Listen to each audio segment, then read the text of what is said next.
At 16, my dad disowned me for my brother's lie. "You're a disgrace," he yelled. 2 weeks later, his pride shattered when he found out the truth. I was 16 when I learned how disposable I was in my own family. My name is Ethan, and I used to believe that I knew what it meant to be a family member. You grow up believing you can trust those around you. Your mother, father, and siblings. Even if things weren't always perfect, blood meant something. That family was there for you, even when the rest of the world was not. I wasn't completely naive, but I was unprepared for what happened that night and what followed. From the outside, we most likely appeared to be a typical family. Dad was a towering figure, loud, opinionated, and rather old school. He believed in tough love, though the love part was often optional. Mom was quieter, softer, and the one who kept everything together. She was constantly there to act as a barrier between Dad and the kids. My older brother Alex was 18 and could play everyone like a game of chess. And then there was me, 16 years old and rather average in most regards. I did not cause any trouble. I kept to myself and tried really hard to remain out of the crossfire, but it didn't stop me from being the ideal scapegoat. Alex and I were close when we were kids. We battled like any other siblings, but we also built forts in the backyard, stayed up late chatting about video games, and even teamed up when our parents argued. However, around the time Alex reached adolescence and learned he could control people, things changed. He realized he could get away with almost anything as long as he told the appropriate narrative. And Dad, God, he ate it up. Alex could lie through his teeth and yet get a pat on the back, whereas I was interrogated for things I hadn't done. It started little. "There's a damaged lamp here and a lost charger there." Alex would say, "Ethan did it." That was it. No questioning, no opportunity to clarify. I'd get grounded or chastised, and Alex would smirk when no one was looking. I told Mom a few times, hoping she'd see through it, but all she did was sigh and encourage me to be the larger person. She'd argue that despite his age, he's still figuring things out. "Simply ignore him, Ethan. It's not worth fighting." But it was. It was worth the fight. I just wasn't sure how to win. Things came to a climax in early October, just as the weather began to shift. That week had been tense. Dad was concerned about job. Alex was acting strangely, and Mom had been staying late at work. I could feel something building, like a storm that you can't see but know is there. Then Friday happened. I arrived home from school, as usual, dropped my bag, grabbed a snack, and proceeded to my room to play some guitar. I was learning this song that I'd been infatuated with for weeks, and for once, I felt tranquil and peaceful, as if the weekend would be quiet. I was halfway through the chorus when I heard Dad call out my name from downstairs.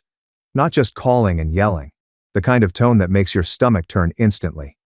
"Ethan, get down here quickly." I froze. I had not done anything. I went through everything in my brain. Have I forgotten to do the dishes?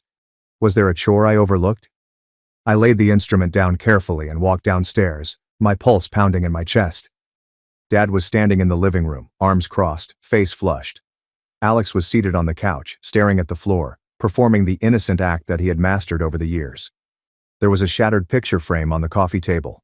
A portrait of our family was now splintered across the glass, almost like a metaphor. "You think I am stupid?" Dad snapped the second I entered the room. "Alex told me everything. You broke this and attempted to lie about it. Then you laughed in his face when he asked you to assist clean up." My jaw fell. "What? No. I do not. You dare to lie to me." He cut in with a booming voice. "Alex noticed you throw your backpack at it when you got home. Then you walked away as if it were nothing." I gazed at Alex with wide eyes. "That is not true. I didn't even enter the living room. I headed directly upstairs." Alex did not glance at me. Didn't say anything. He just kept staring at the floor and biting his lip, as if he were the victim. I returned my attention to my father, attempting to remain calm. "I swear I did not do it." "Of course you did," he exclaimed. "You're usually irresponsible and looking for attention. Do you believe this is a joke? Breaking things and lying about them?" I did not. "Enough. Don't anticipate to leave your room for the remainder of the weekend." But I responded, "Go." I resisted the temptation to dispute further. I knew from previous experience that nothing I said would matter. Dad made up his decision, and that was that. I took one more look at Alex before turning back. His face was expressionless, but I noticed the faintest twitch of a smile as I walked away. That night, I sat on my bed in silence. No music, No diversions. Just me and the mounting suspicion that something was wrong. Really broken. And not only the photo frame. I kept wondering why Alex would do that. What did he gain from it? Did he really love watching me get punished? I didn't get much sleep. The weekend only got worse. Every time I stepped downstairs, I was confronted with chilly stares and sharp comments. Alex walked around like a golden child, offering to help with supper and take out the garbage as if he were a saint. And Dad ate it up. I felt myself retreating inside my own home, as if I no longer belonged. It wasn't until Monday morning that I discovered what had transpired. I was getting my backpack from the hallway when I heard Alex in the kitchen talking on the phone. "Nah, it was easy," he responded, chuckling quietly. "I just told him that Ethan did it." He flipped out like usual. My heart has stopped. I moved closer, scarcely breathing. "Yes, bro." He did not even question it. Grounded him for the entire weekend. I didn't even have to act upset. Worked perfectly. I stepped through the doorway. Alex jumped, the phone dropping slightly from his ear. His eyes met me. And for a brief moment, we just stared at each other. No words. No justifications. Then he smiled and shrugged. Oops, I'm not sure what came over me, but I just turned around and left. I did not say anything to him, did not yell, hit a wall, or cry. I just stepped out the front door and continued walking. I had no idea where I was heading, and I didn't care. My chest felt hollow. My throat felt tight. I did not want to stay in that house for another second. It was pouring, cold, and consistent. The kind of rain that soaks into your clothing and chills you to the bone. I did not carry a jacket. I did not even grab my phone. I was 3 blocks away when I heard my name. Bryant. I turned to see Dad standing behind an umbrella, his face twisted in rage. "What the hell do you think you're doing?" I did not respond. "You think you can just storm off like some dramatic little brat? Get back to the house." "No," I murmured, barely above a whisper. "What did you say?" I stared him in the eyes. "I'm not going back." He looked at me as if I had grown a second head. Then his voice changed to a deep growl. "You are not welcome in this house if you behave like this." I did not fight back. I simply nodded, turned around and walked. I did not see where he went. I just continued walking. 3 weeks later I returned. Not because I forgave anyone, but because I had little option. I had been living with my friend Tyler's family, sleeping on a pull-out couch in their basement. His folks were nice, but I knew I couldn't stay forever. I needed clothes. I needed my school books. I'm not sure what I needed, maybe closure. When I walked through the door, nothing had changed.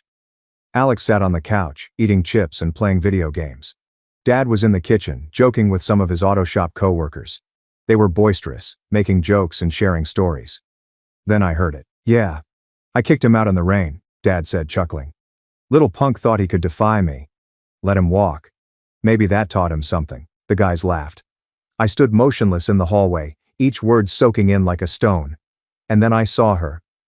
Mom. She was standing right behind Dad, holding a grocery bag in one hand. I'll never forget the look on her face. She had heard every word.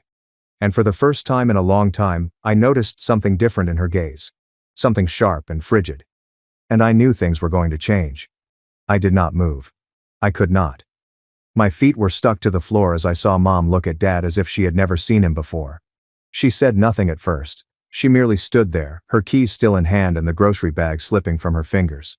I recall seeing an apple roll out and strike the floor. Nobody noticed. Not Dad, Alex, or the co-workers who were still laughing. But I did. And I felt something irreparable had broken open. Mom carefully laid the rest of the bag down and turned around. She passed past me without saying anything, yet our gazes briefly connected. I expected disappointment or perhaps guilt. She usually gave me this look when Dad was being tough. But this time things were different. It was fire. I did not see what happened next. At least not right now. I grabbed a hoodie off the stairs and departed. I'm not sure where I was headed. I ended up sitting behind the corner store a few blocks away, watching the rain fall into puddles for what felt like hours. My phone died. I was wet through again. But I felt still. For the first time in weeks, I didn't feel anxious, hurt, or confused. I was angry. Not the kind of rage that dissipates quickly, but the kind that seeps into your bones. Slow, steady, and concentrated. When I returned home later that night, something had changed in the air. The living room was quiet. The guests were gone. Alex's game console had been unplugged, and Mom was seated at the kitchen table, sipping tea as if she hadn't just witnessed her husband laughing about abandoning his child in the pouring rain. "Come sit," she said, not looking up. I paused. "Is Dad?" "He's in the garage." "Don't worry." I was sitting nearby. The tea in front of me was still heating. "You didn't tell me," she said. "You didn't say what he said to you that night." "I assumed you already knew." "I didn't," she replied gently. "Alex told me you stormed out after breaking something and screaming at Dad." I stared down, my jaw clenched. "Of course he did." "But then I heard what your father said today," she remarked, her voice softening slightly. "And suddenly a lot of things made sense." We sat quietly. "I'm sorry," she added, making me flinch. Not because of the apology, but because it seemed genuine. Too real, like if she had finally witnessed what I had been quietly going through. I didn't say anything. I didn't know what to say, but that moment should have marked the beginning of things becoming better. It wasn't because that's when Alex knew he was losing control, which he didn't take well. The following few weeks were a slow, stifling descent. Mom began to examine things more, asking Alex for his and my perspectives, checking in with me privately, and giving me the benefit of the doubt in ways I was not used to. At first, it seemed like I was finally being seen, but it also created a bullseye on my back. Alex disliked the spotlight being drawn away from him. He was used to being the golden child, the one who could never go wrong, the favorite. The future. Mom stopped relying on his every word. She started spending more time with me, asking about school, monitoring my guitar practice, and making sure I ate dinner before leaving for the night. Alex noticed. He began small-scale sabotage. My phone charger would disappear from my room. My assignment mysteriously disappeared. One day I discovered my socks soaking wet in the bathroom sink.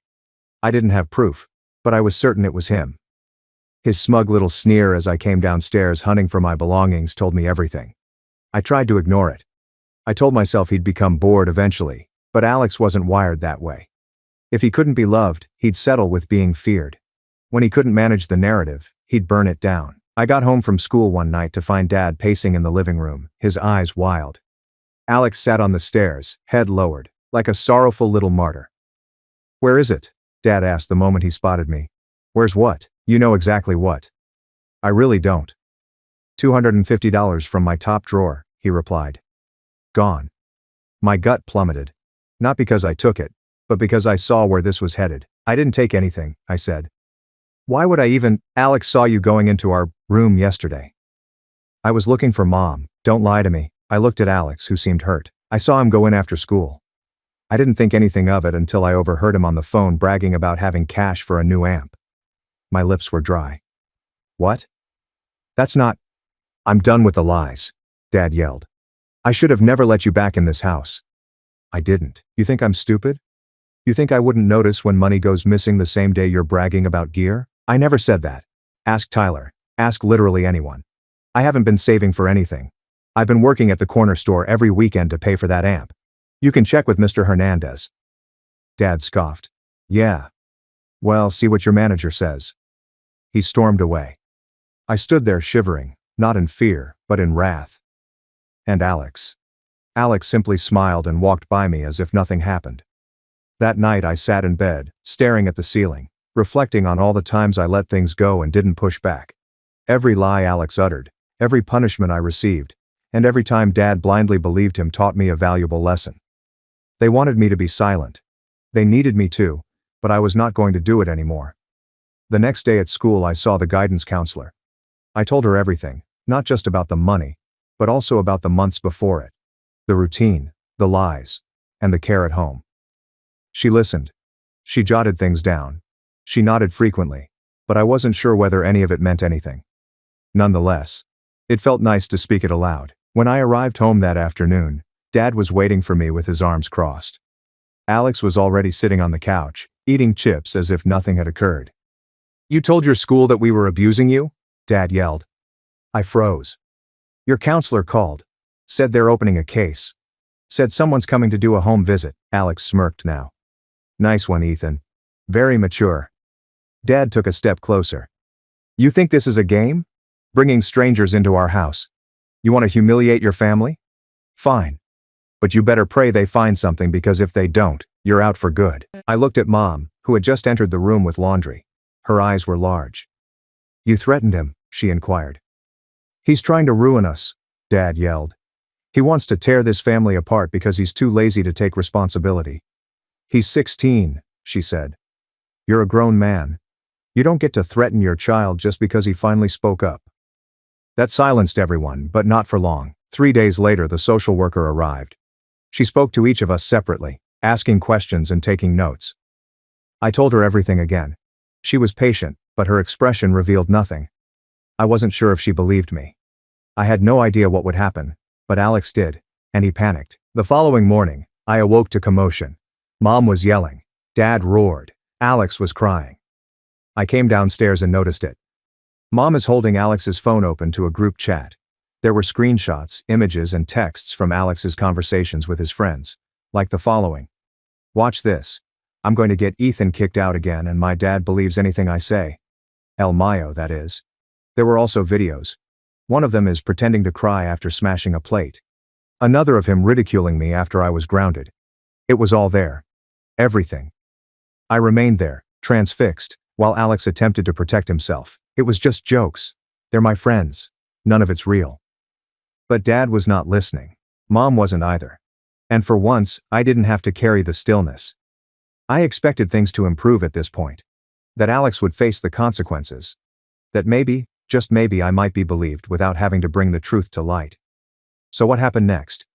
That was worse than I could have anticipated. Because instead of punishment, apologies, or justice, they made me the problem again.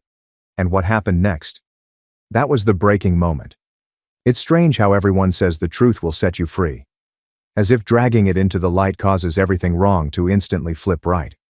I believed that for a long time. I clung to the calm faith that if I waited long enough, remained patient, and kept my head down, the truth would ultimately fight for me. But it did not. Not at first. After the group conversation was uncovered, Mom discovered the texts, videos, and other smug manipulation Alex had stored on his phone. I expected something, anything to change. There was yelling. There was crying.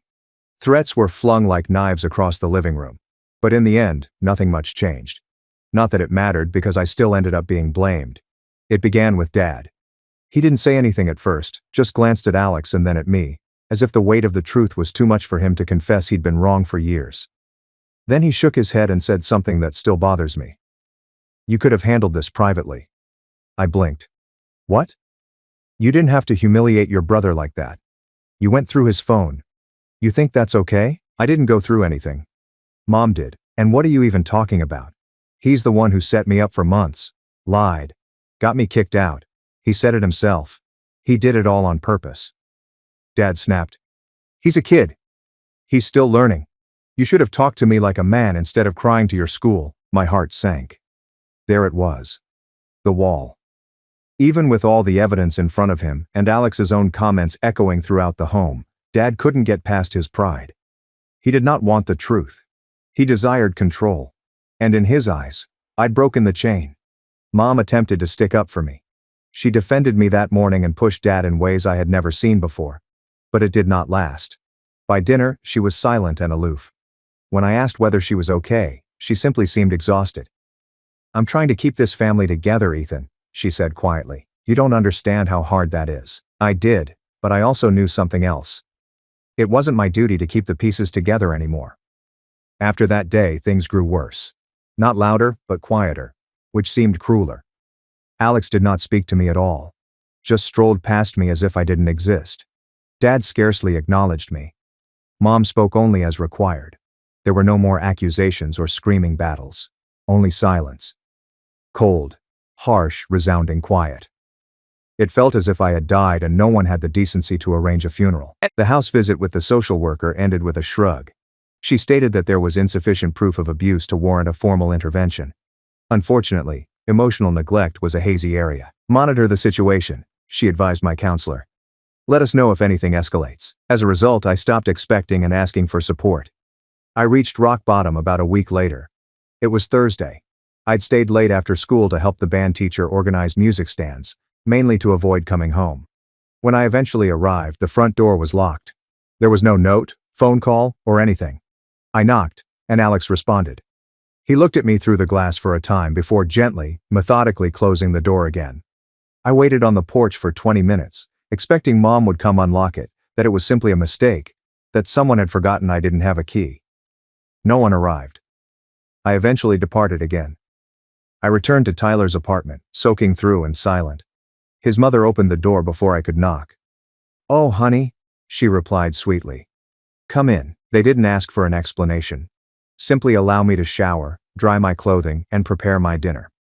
Tyler and I remained up all night playing ancient video games and pretending everything was fine, but I couldn't pretend any longer. That night I made a decision while staring up at the ceiling in their basement. I was not going back. Not this time. The next morning I went to the school office and asked to speak with the guidance counselor. I told her everything again, but this time I requested options. Legal alternatives, housing, emancipation. Anything. "I'm tired," I said. "And I'm not safe there." "Not really." She stared at me for a while. Then she nodded. It did not happen overnight. But things started to happen. The school connected me to a youth outreach program. They scheduled an appointment with a social worker who specializes in at-risk teenagers. We met weekly. She listened. She truly listened. For the first time in my life, someone took my story seriously. She assisted me in applying for a student housing program for minors from insecure family circumstances. It was not easy. There were interviews, documentation, and home inspections. However, Tyler's parents backed me up. So did the band instructor. So did Mr. Hernandez from the corner grocery. People stepped up for me in ways I never expected. Eventually, I was placed in a group home 2 towns away. It was not glamorous. 4 kids per room, shared bathrooms, and daily chores, yet it was safe.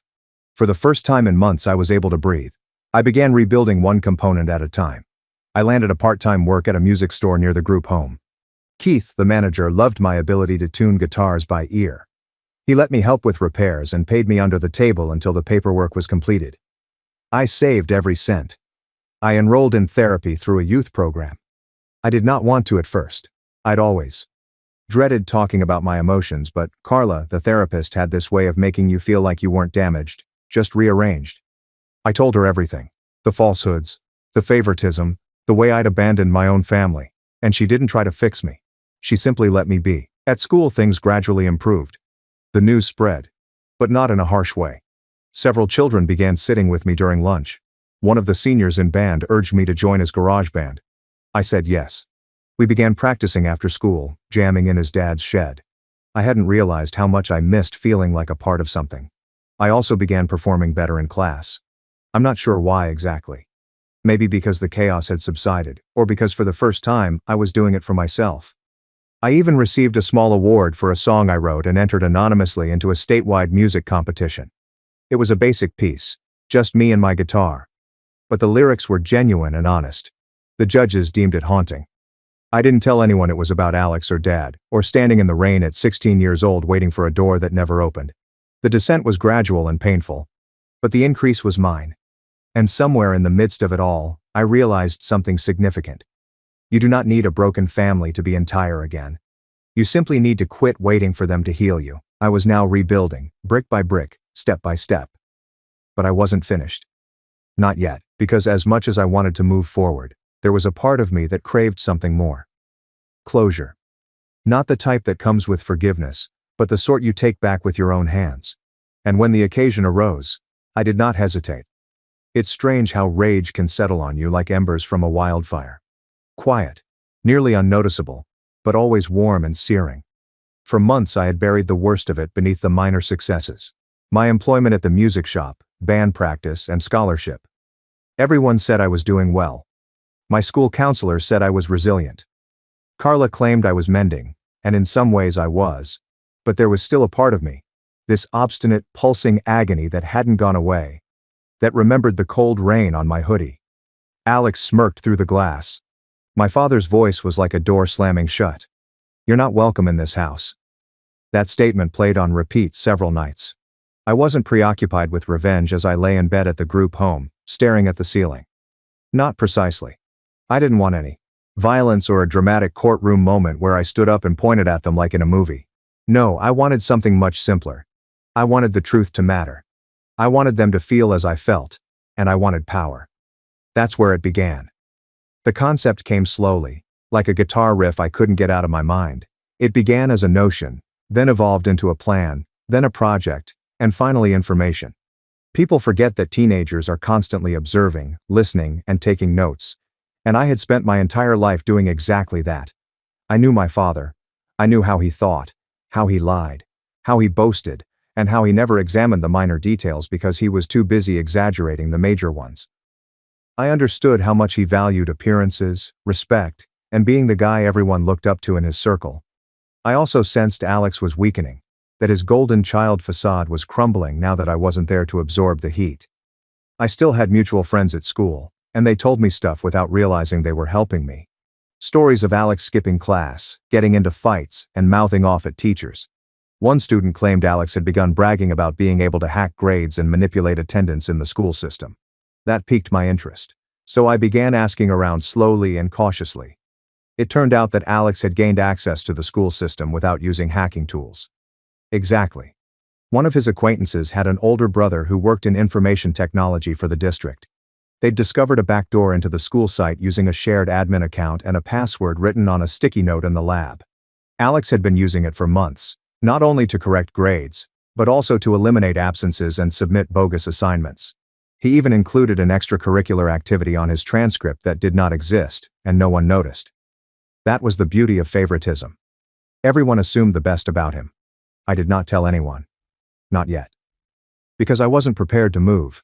Not until the next piece slipped into place, which occurred roughly 3 weeks later.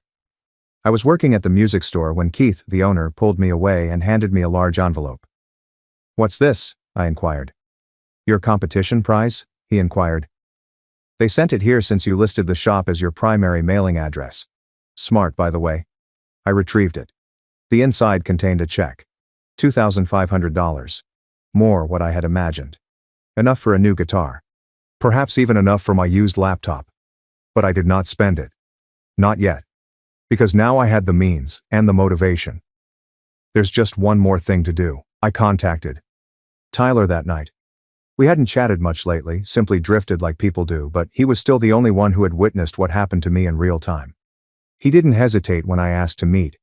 We bought burgers and sat in his driveway like we were 13 again, talking about nothing until I eased into it. "I need a favor," I said. Tyler lifted his eyebrow. "What kind of favor?" "Nothing illegal, just be quiet." He nodded slowly. "I'm listening." I informed him about Alex, the system, the phony grades, and the administrator login. Tyler's eyes widened. "Dude, that's a felony." "Only if I expose him wrong," I said. "I don't want to get anyone arrested. I want the school to know. I want my parents to know. I want it all to crash down. Not because I shouted it from the rooftops, but because he did it to himself." Tyler grinned. "Okay, I'm in. But how?" That's when I revealed the rest of the strategy. We'd gather evidence, not just screenshots, but video and audio, something impossible to dispute, something I could drop like a hammer at precisely the perfect time. And the appropriate occasion would be family honors night. It happens every spring. The school held a stupid ceremony for students and parents to recognize academic success and moral virtue. Alex was supposed to get 3 bogus awards, one for academic performance, one for extracurricular leadership, and one for peer mentorship, whatever that meant. Naturally, my folks had planned to go. It was their favorite thing, parade Alex around like a prize. I wanted that night, but I couldn't simply show there with charges. I needed to structure it like a story. So we began assembling. Tyler pretended to be interested in Alex's methodology. He stated that he sought help with his own grades. He persuaded Alex to ramble, gloat, and describe the entire process again, this time on camera with his phone in his jacket pocket. We have everything. The login information, the fraudulent activity, and even a screenshot of Alex adding a volunteer trip to his record that never occurred.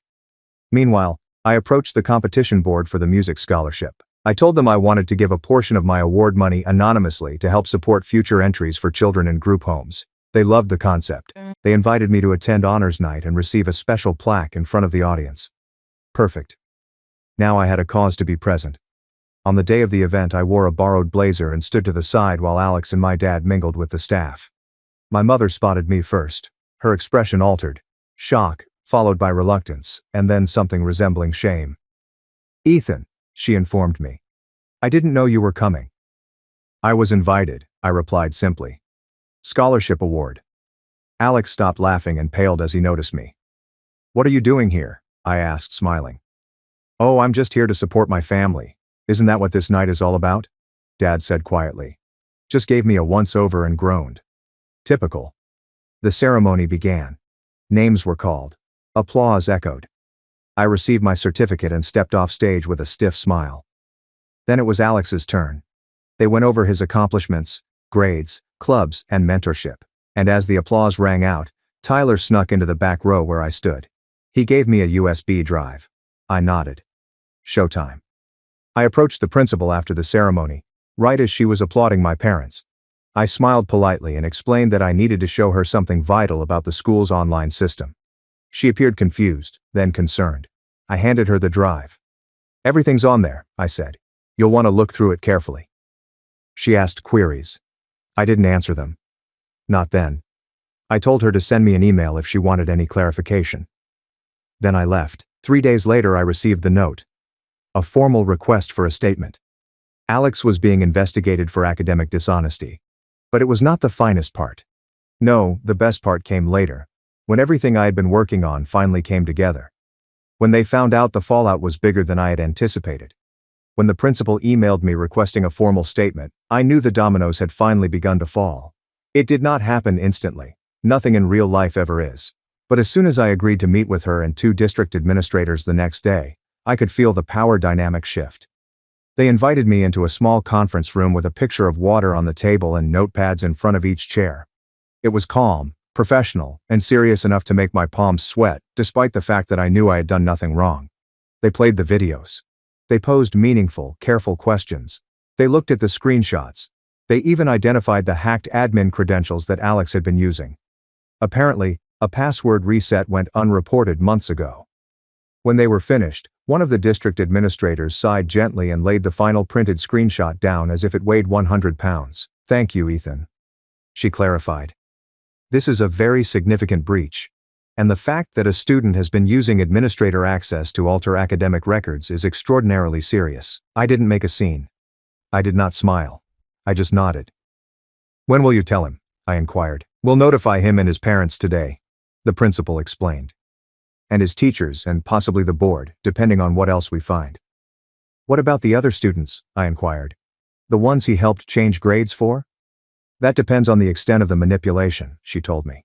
We have to audit everything, but Ethan, you did the right thing. The right thing. People use those phrases so casually. But hearing them from someone other than my family, someone who had no reason to lie and no hidden motivation, impacted me harder than I anticipated. I left the meeting knowing that the fuse had been lighted. And all I had to do now was sit back and observe. The explosion occurred 3 days later. My phone rang while I was restringing a customer's guitar behind the counter at the music shop. It was Mom, not a text or message, but a phone call. I hesitated before picking up. Hello, Ethan. Her voice sounded faint and strained. Can you come home, please? We need to talk. I didn't answer yes or no. I simply stated I would think about it and hung up. Tyler stormed through the shop door 10 minutes later, breathless as if he had just ran across town. Dude, you need to hear this. He told me everything. How Alex was dragged out of class. How Dad arrived to school in a rage. How the principal had arranged everything. Every grade was revised. Each forged entry. Every made-up volunteer hour. How Alex attempted to lie, sobbed, and then lied again. Then he accused me, then the IT kid, and finally claimed that his phone had been hacked. But this time, nothing worked. They had recordings, screenshots, dates, and IP records. Everything was secure. Alex was suspended pending a complete board review. His college hopes are gone. His peer mentor award was revoked. His reputation is shattered. Tyler reported my father as pacing the hallway like a caged animal, ranting about conspiracies and vendettas until a district officer ordered him to walk outside or be removed out. She cried, my mother said, but not in anger. Tyler's reenactment suggested something heavier, perilously near to regret. Later that evening, following my shift, I decided to leave. Not for them. For me. I needed to see the impact for myself. Not out of spite, but to end the chapter completely. To allow my younger self, who was drenched, rejected, and disregarded, To finally see justice without being silenced. When I arrived, the house was in chaos. The living room was a disaster. Papers are everywhere. A crumpled letter from the school board rested on the coffee table. Dad was sitting in his chair, head in his hands, and breathing heavily. Alex reclined on the couch with a blotchy and red face and swollen eyes. He wasn't crying anymore. He was empty. He appeared hollow, as if someone had ripped all of his swagger and confidence away, leaving nothing but a scared child. Mom saw me first. "Ethan," she muttered. "Thank you for coming." Dad glanced up at me with a mix of fury and something he wasn't used to feeling: uncertainty. Alex did not look up at all. I locked the door behind me and walked into the room as if I weren't the same 16-year-old they had thrown out into the rain. Mom drew a hesitant breath. "We know everything. The school showed us the evidence. They said you provided it."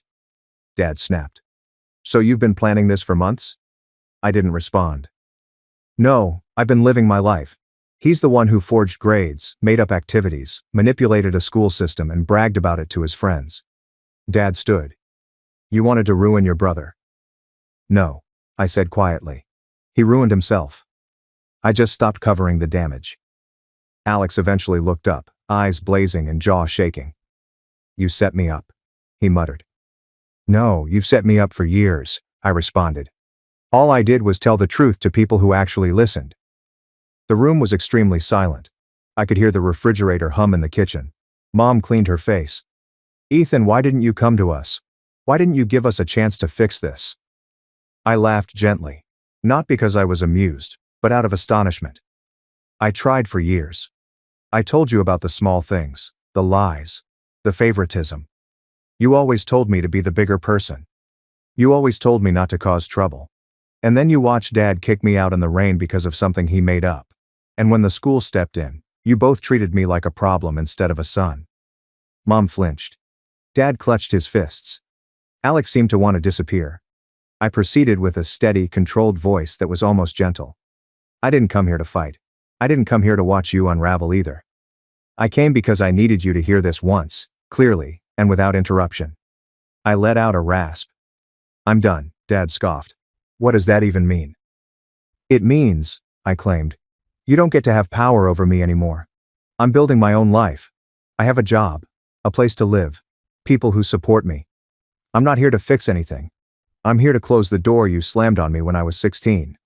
Mom stepped forward. "So that's it. We lose you? You lost me the night I begged to come inside and no one opened the door." I said.